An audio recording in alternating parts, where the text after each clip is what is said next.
આપ સર્વોને હેતપૂર્વક જય શ્રી સ્વામિનારાયણ। આજની સત્સંગ કથા વાર્તા નિજ મંદિર સાવરકુંડલા। જય શ્રી સ્વામિનારાયણ। આજે આપણે ચૈત્ર વદ વરુથીની એકાદશીના વ્રત વિધિ વિધાન અને મહાત્મ્ય કથા અતિ હેતથી સાંભળશું। યુધિષ્ઠિરે પૂછ્યું, હે ભગવાન, ચૈત્ર માસના કૃષ્ણ પક્ષમાં કઈ એકાદશી આવે છે? કૃપા કરીને એનો મહિમાંગ બતાવો। શ્રી કૃષ્ણ બોલ્યા, હે રાજન, ચૈત્ર માસના કૃષ્ણ પક્ષમાં વરુથીની એકાદશી આવે છે તે ઇન્દ્રલોક અને પરલોકમાં સૌભાગ્ય પ્રદાન કરનારી છે। વરુથીની એકાદશીના વ્રતથી જ સદાય સુખની પ્રાપ્તિ અને પાપનો નાશ થાય છે। જે ફળ 10,000 વર્ષ સુધી તપસ્યા કર્યા પછી મનુષ્યને પ્રાપ્ત થાય છે, એ જ ફળ આ વરુથીની એકાદશીનું વ્રત રાખવા માત્રથી પ્રાપ્ત થાય છે।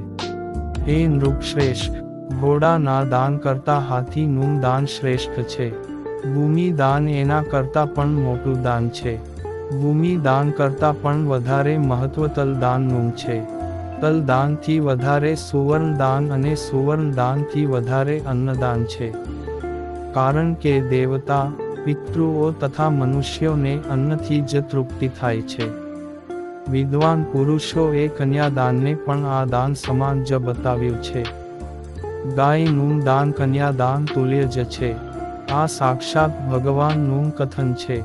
આ બધા દાનોથી પણ મોટું વિદ્યાદાન છે।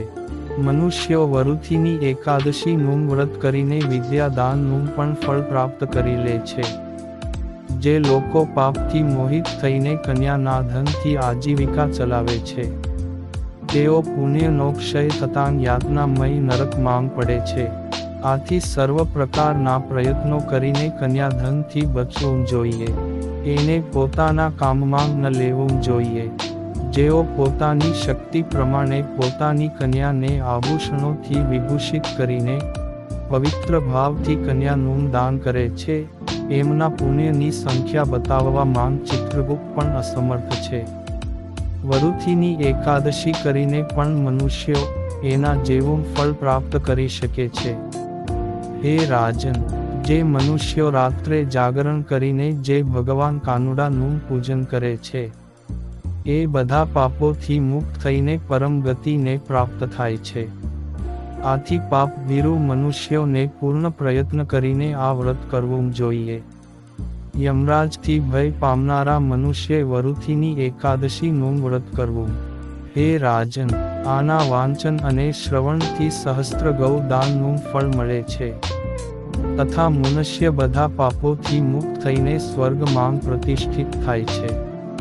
આમ હે રાજન, સર્વે પાપને હરનારું વરુથીની એકાદશીનું મહાત્મ્ય મેં તમને સંભળાવ્યું। જય શ્રી સ્વામિનારાયણ।